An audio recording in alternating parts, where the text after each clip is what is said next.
हरि ओम महोदय।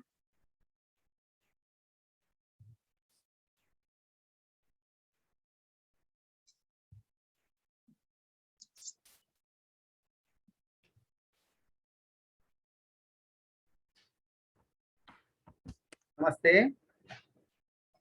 हरि ओम महोदय। हरि ओम।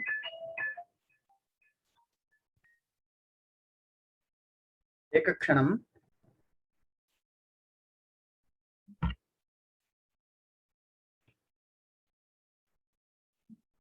सर नमस्ते सर। क्लास अಲ್ಲಿದ್ದೆ ಅದಕ್ಕೆ ಹಾ 5 ಗಂಟೆ ಹೌದು ಸರ್ 3 ರಿಂದ 5 ಆನ್ಲೈನ್ ಕ್ಲಾಸ್ ತಗೊಳ್ತಾ ಇದ್ದೀವಿ ಸರ್. ಖಂಡಿತ ಖಂಡಿತ ಥ್ಯಾಂಕ್ ಯು ಸರ್.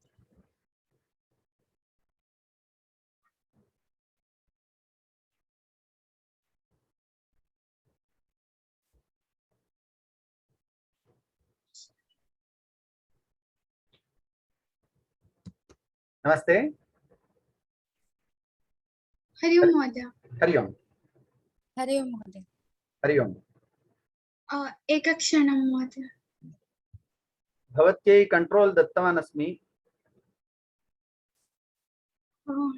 उपयोक्तुं शक्यते? वन्स् तद् विंडो ओपन न भवति अस्ति, न जाने किमर्थम्। किं विंडो? महोदय एकक्षणम्, अहं पुनः जॉइन भवामि। ओके।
हरि ओम महोदय।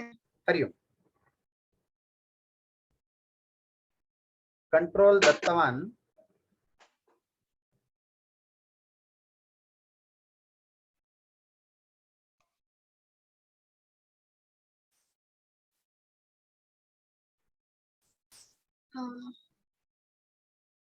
I'm unable to go anywhere.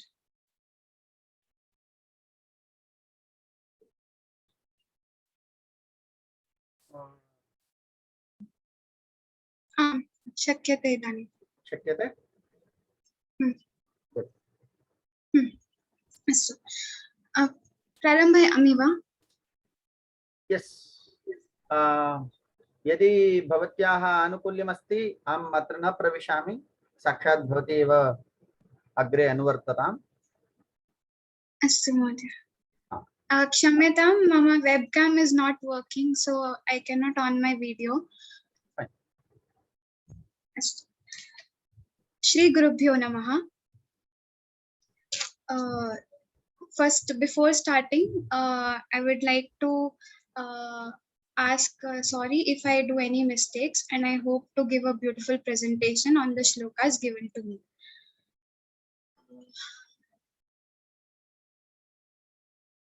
One second. control isn't working.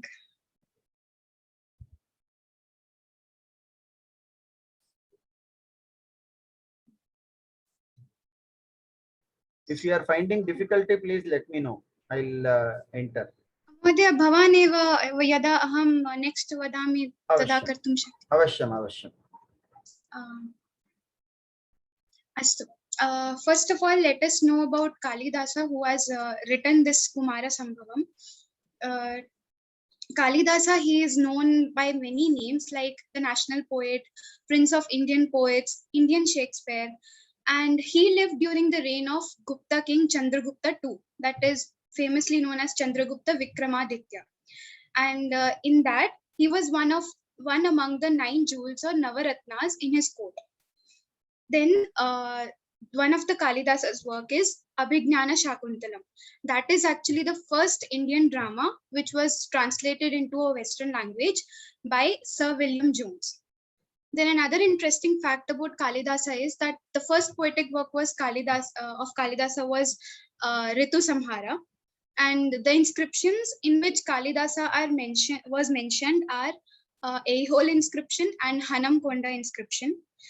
And another last fact which is interesting is he has mentioned about Kerala in his work, and that work in which he has mentioned about Kerala is Raghuvamsha. So this is basically some facts about Kalidasa. Next slide.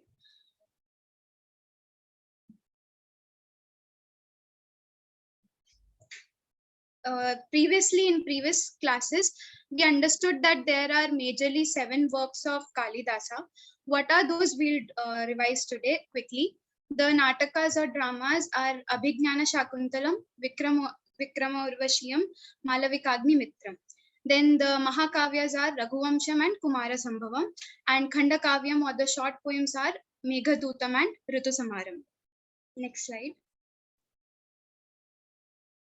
With this, let us start with the today's topic. We'll start with the Mangala Shlokam.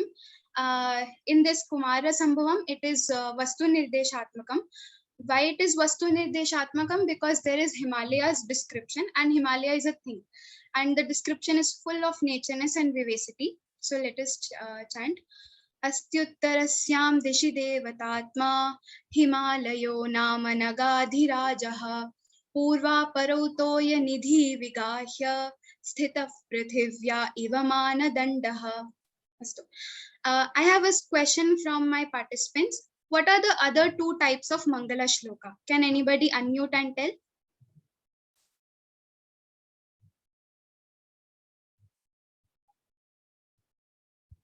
Okay. Since nobody is responding, the other 2 are Namaskriatmaka and Ashirvachanam. Hello. Hello. Yes, Jyoti. Yeah, that only I was telling. Ashirvachana and Okay. Thank you, Jyoti. hello. Moving Here- further. Hello. Hello. Yes, Jyoti. Yes. Okay. Okay. Let's move forward. Mahodaya Agre. Agre.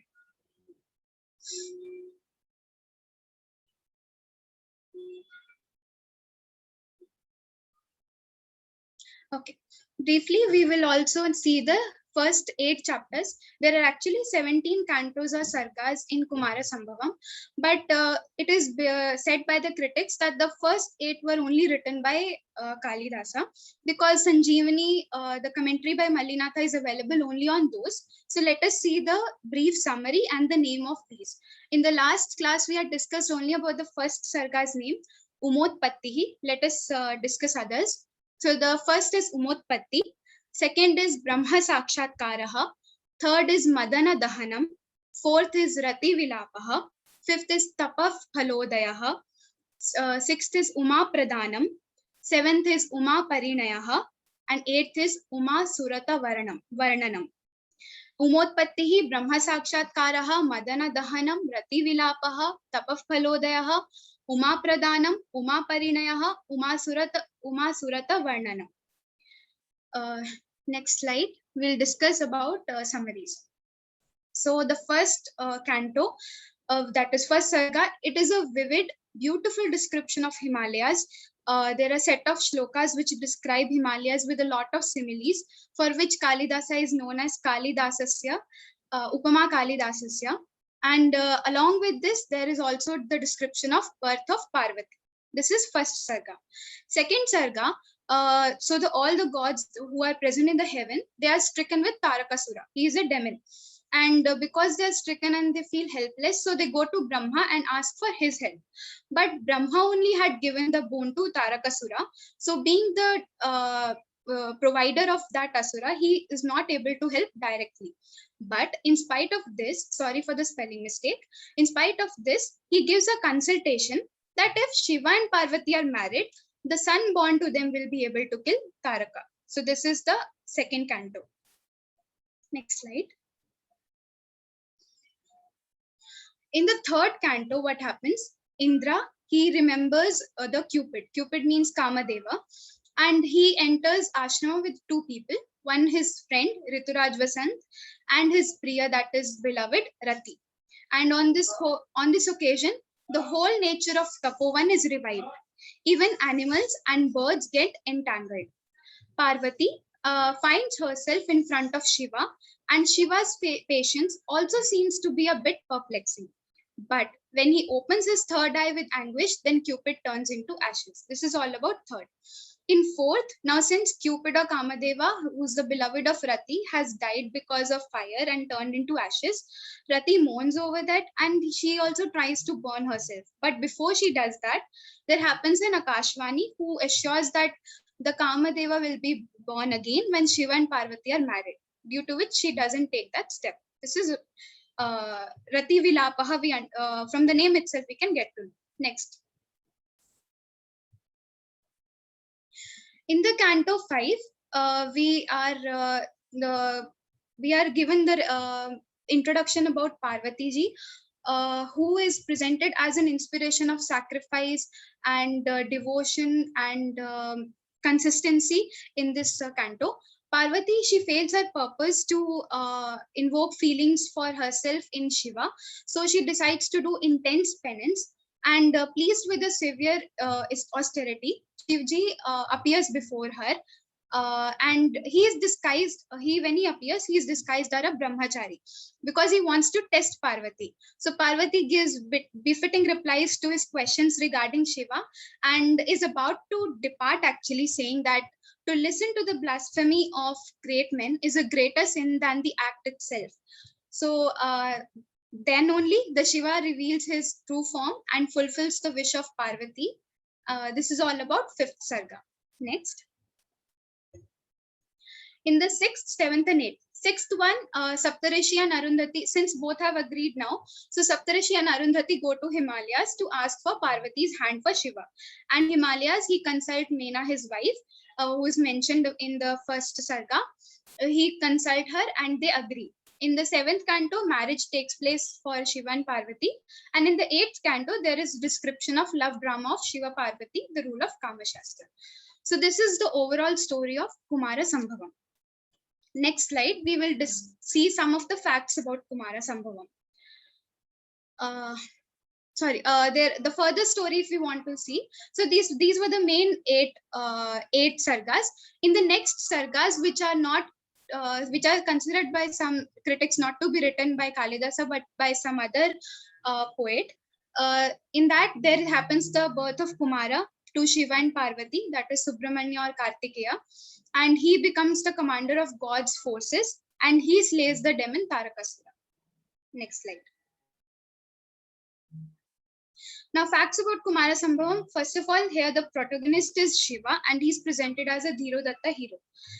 Then the main rasa here in this kavyam is Shringara rasa, like Shringara rasa because there is descriptions, very beautiful descriptions about nature, about Himalaya, about Brahma, about Parvati, etc.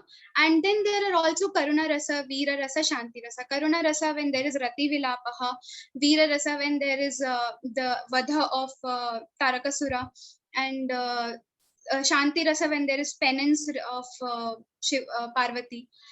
And third fact is that the story of Kumara Sambhava is actually revived from Shiva Purana. So it is a kind of a historical narrative by Kalidasa.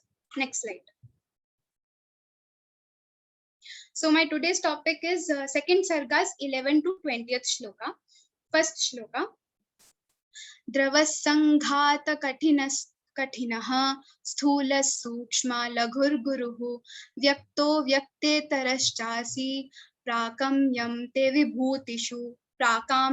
vibhutishu padavibhagah dravah sanghata katinah sthulah सूक्ष्मः लघुः गुरुः व्यक्तः व्यक्तेतरः च असि प्राकाम्यं te vibhutishu. If we see the overall meaning here, the gods have now in the second canto, as we got to know, that the gods have approached to Brahma for help. So now they are praising Brahma, and which is the usual customs or tradition to praise the one who is senior to us. And so here they are telling that everything, whether it's fluid or hard mass, whether it's gross or subtle, heavy or light, manifested or unmanifested, these all are you, because in fact these are all are you means all are Brahma, because in fact they are the manifestations of glory of Brahma itself.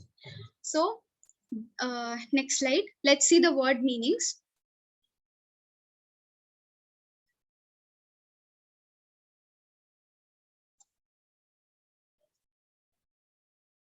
Dravaha is fluid.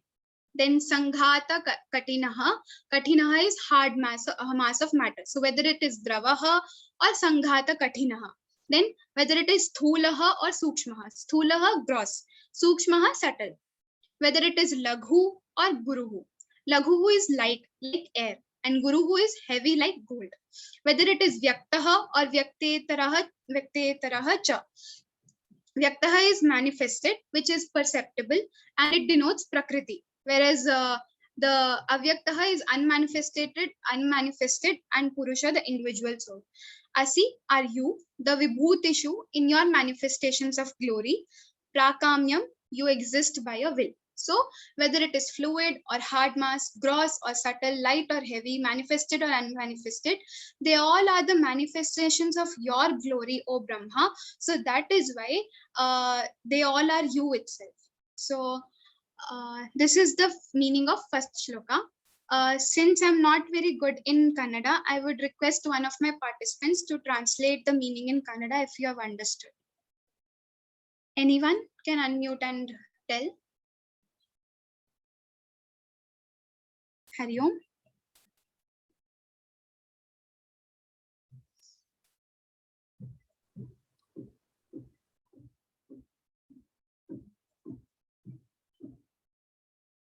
Astu. Since I'm not getting any response, let's move forward for the second shloka. Udghatah pranavo yasam nyayastri birudiranam. Yes. Hari Om.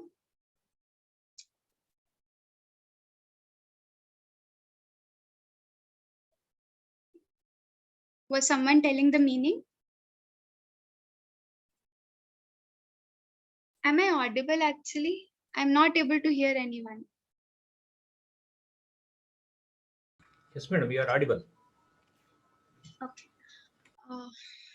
Can we go to the previous slide?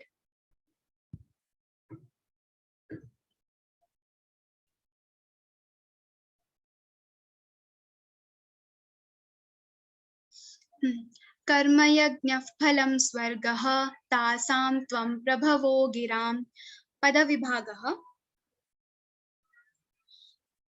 उद्घातः प्रणवः यासां न्यायैः त्रिभिः उदीरणं कर्म यज्ञः फलं स्वर्गः तासां त्वं प्रभवः गिरां.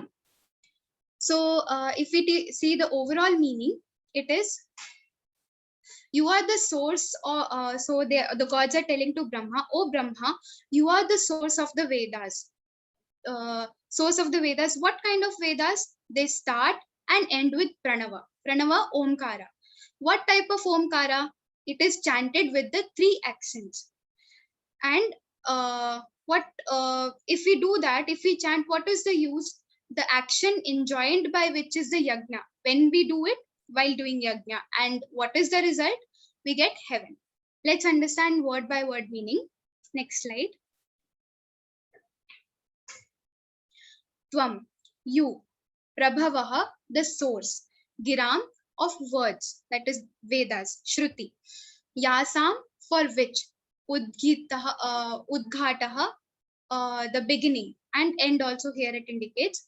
Udhiranam, the which are chanted. Tribihi, with the 3. Nyayahi, actually Nyaya is philosophy or rules, logics, but here the Nyaya means accents.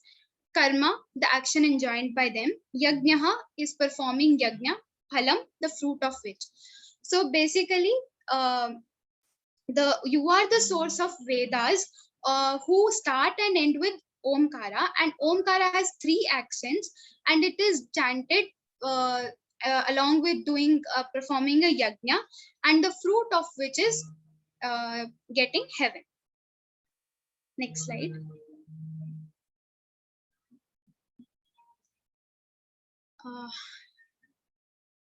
One second, Mahatya. I cannot read the shloka. It is covered.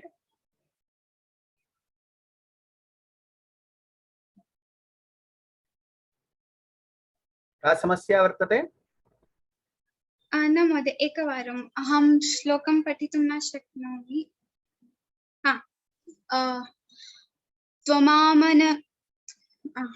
त्वमामनन्ति प्रकृतिं पुरुषार्थप्रवर्तिनीं तद्दर्शिनमुदासीनं त्वामेव पुरुषं विदुः.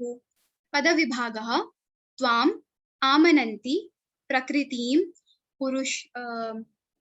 पुरुषार्थ प्रवर्तिनीं तद्दर्शिनम् उदासीनं त्वाम् एव पुरुषं विदुः. So they are further telling now that amananti means they are saying tvam prakritim, that you are prakriti, you are the primordial nature prakriti. Purushartha pravartini, you are functioning for the sake of individual self. Tad darshinam udasinam tvameva purusham viduhu. Viduhu means you know, you also know that. First they are telling that you are the prakriti. Next sentence he is telling that you know that you are the purusha also. And what kind of purusha? Tad darshinam udasinam. Even after visualizing the prakriti, you are indifferent to it. So here the concept of Sankhya philosophy is brought in this shloka.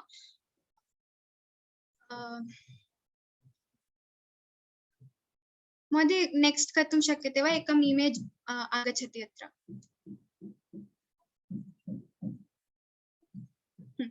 So the reference here is to the view of Sankhya philosophy. So according to Sankhya philosophy, there are 2 realities. One is Prakriti and Purusha. The Prakriti is basically the whole universe, which is composed of 3 gunas: Sattva, Rajas, and Tamas. And the next is Purusha, the individual self. So the Purusha is sentient, that is conscious, and Prakriti is not conscious, it is insentient. So when through the knowledge of Prakriti and its constituents, which include the body and mind, Purusha becomes indifferent and a mere onlooker, that is freedom from bondage of this Prakriti. So here that concept is brought down, and here so Devas are praising Brahma that you are the Purusha Vishesha, or the supreme Purusha, from whom both Prakriti and Purusha have originated. Next slide. So if we go word by word meaning, Amananti means they say. Tvam, you, Brahma. Prakritim, as Prakriti, the primordial nature. Pravartinim, which functions. For what? Purushartha, for the sake of Purusha. Viduhu, and you also know that. Tvam, you. Eva, only. Purusham, to be the Purusha. Tad darshinam, who sees the Prakriti and stays udasinam and remains indifferent.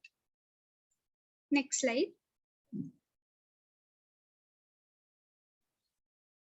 If anyone is ready, they can tell the meaning in Kannada. Any volunteers? Or in Sanskrit?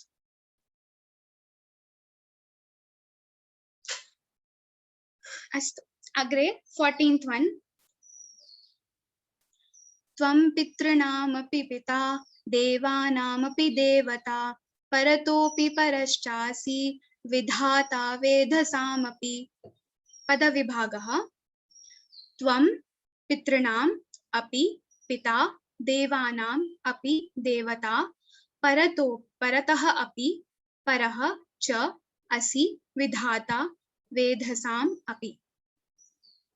So here in this shloka, the gods are telling to Brahma, Tvam pitranam api pita, you are the father of the fathers. Devanam api devata, you are the deity of all deities. You are the god of all gods. Parataha api paraha, you are higher than the high. Asi means you are vidhata vedhasamapi, you are the creator of creators. So you are the supreme deity, supreme god, supreme father, and supreme truth of this creation. This is the 14th shloka. Next slide.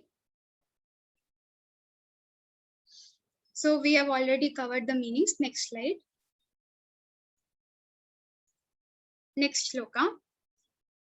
Tvameva havyam hota cha bhojyam bhokta cha shashvatah vedyam cha vedita chasi dhyata dhyeyam cha yat param.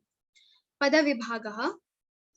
Tvam eva havyam hota cha bhojyam bhokta cha shashvatah vedyam cha vedita cha asi dhyata dhyeyam cha yat param. So in this they are further extending the appreciation that tvameva havyam, you are the offering into the fire, hota cha, and the one who offers it. So you are only the offering and you are only the one who offers the fire. So both of them is you, because you are the creator. So both are you, material and maker, both are you. Next is bhojyam bhokta cha. Bhojyam means the object of enjoyment, and bhokta the permanent enjoyer. So you are both the object of enjoyment, also you are the only one, and the permanent enjoyer also you are the one. Cha shashvatah vedyam cha vedita chasi. Vedyam, you are the knowledge, vedita cha, and you are the knower. Dhyata dhyeyam cha yat param, and you are only the dhyata, the meditator. Dhyata, the meditator, and dhyeyam cha yat param, and you are only the supreme object of meditation. So in this shloka, he is telling whether it is offering into fire or the offerer, whether it is object of enjoyment or the permanent enjoyer, whether it is knowledge or the knower, whether it is meditator or the supreme object of meditation, all are you, O Lord Brahma. This is mentioned by all the devas. Next slide. Next slide. This concept is also expressed in Bhagavad Gita, where Shri Krishna ji, he says, Aham kraturaham yajnaha swadhaham aham aushadham mantroham ahame vajyam aham agniraham putam. So here he is telling, Shri Krishna says that I am the kratuhu. I am only the kratuhu. I am only the yajna, the sacrifice. I am only the offering made to Pitrus. I am only the herbs, the aushadham. I am the mantra. I am the clarified butter which you put in the yajna. I am the fire itself, and I am the act of offering. Then the next shloka with the same concept is Pitahamasya jagato mata dhata pitamaha vedyam pavitram onkara riksama yajurevacha. So Pitahamasya jagataha mata dhata pitamaha. I am the father of this universe, the mother, the provider, and the grandchild. I am the one to be known, pure, and the pranava, and all the three Vedas Rig, Yajur, Sam. So the stuti of the devas show that this all concepts which he is telling about, he is doing the stuti of Brahma, the supreme god. So this shows that Kalidasa was not only an ordinary poet, but he was a learned person who had learned the systems of philosophy and other shastras as well. Next slide. Next shloka. Iti tebhyastutihi श्रुत्वा यथार्थ हृदयंगमाः प्रसादाभिमुखो वेधाः प्रत्युवाच दिवौकसः. पदविभागः. इति तेभ्यः स्तुतिः श्रुत्वा यथार्थ हृदयंगमाः दा अभिमुखः वेधाः प्रत्युवाच दिवौकसः. So till now we have heard the praises to Lord Brahma by the several gods. From here now Brahma's description will be there. So, what he reacts. So first of all they are mentioning that after hearing the praises of Brahma, he became very pleased and he gave a reply to Devas. But what kind of praises were they? They were very true in meaning and they are very heartfelt also. So Brahma, after hearing their praises, which were true in meaning and heartfelt, became pleased and replied to the Devas. Let's see the word meaning. Next slide.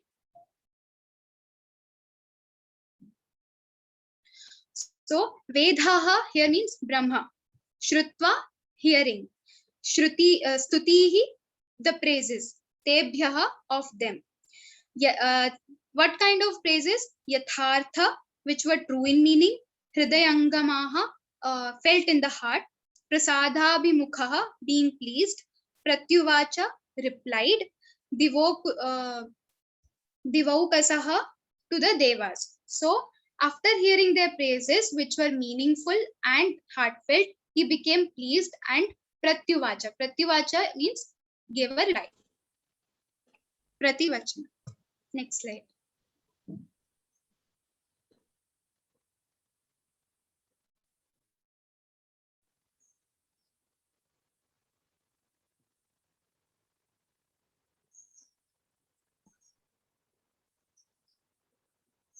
Seventeenth shloka. Puranasya kavestasya chaturmukhasamirita pravrittirasi chabdanam charitartha chatushvayi. Padavibhaga. Puranasya kavehe tasya chaturmukha samirita pravrittihi asit shabdanam charitartha chatushvayi. So in this shloka, actually, the poet is bringing an age-old concept of Vedas and Upanishads, mentioning about the 4 kinds of Vagvritti. So 4 kinds of Vagvritti are Para, Pashyanti, Madhyama, Vaikhari. The shloka related to these 4 are Vaikhari, Shabda Nishpattir, Madhyama, Shruti Gochara, Dyotitartha cha Pashyanti, Sukshma Vagana Payini. So these are the 4 dimensions of speech. So here the poet is telling that when he is giving reply to the Brahma, the outflow of the words, it seemed to have coming from all the 4 mouths of Brahma simultaneously. And it is like and Brahma was the ancient sage. So these all the outflow of the words which is coming from all the 4 mouths of Brahma were meaningful with all the 4 requisites of words or all the 4 dimensions of speeches. So so he is relating to the outflow of words from the 4 mouths of Brahma to the 4 kinds of Vagvritti.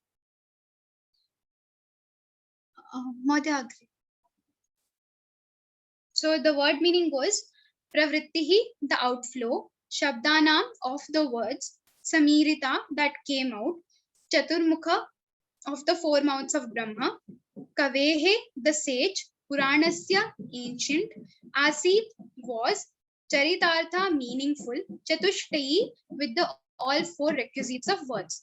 So the poet here describes the speech of Brahma as coming from his all four mouths because it was rich with all the four requisites of speech, which are substance, quality, action, generality. Next slide, more. Next is 18th shloka.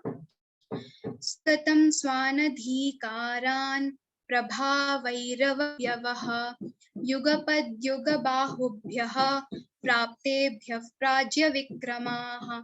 Padavibhag. Swagatam swan adhikaran prabhalambya vaha yugapad yugabahubhyah praptebhyah prajya vikramaah. Before going into the meaning of the shloka, so related shloka is there in Raghuvamsha also, which is another Mahakavya written by Kalidasa. So in both the kavyas, he has represented the strength and valor of men using their bhujas. So there also he says, Sohama janma shuddhan aphalodaya karmanam asamudrakshiti anakaratha vartmanam. So coming back to the 18th shloka of Kumarasambhava. So here now the Brahma is praising and welcoming all the gods and telling, O Devas of great valor and long arms, welcome to you, who hold your positions by your own merit and have come here together. There is all irony in this shloka because all the gods have been assuming their specific role somewhere. Suddenly all of them have like sun and moon, etc. They have their roles. Leaving those roles, they have come here to meet Brahma all of a sudden all together, and there must be some indication of a calamity. So he is welcome also and he is questioning also. It's combination of that. Go to the word meaning.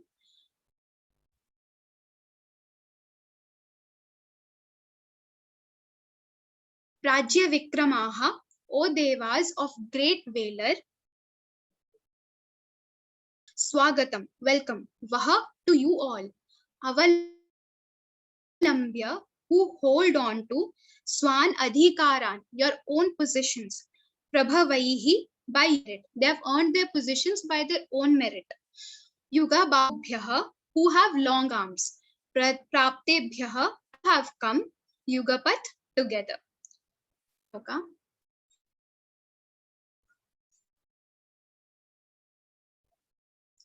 महोदय श्रूयते वा सम्यक्?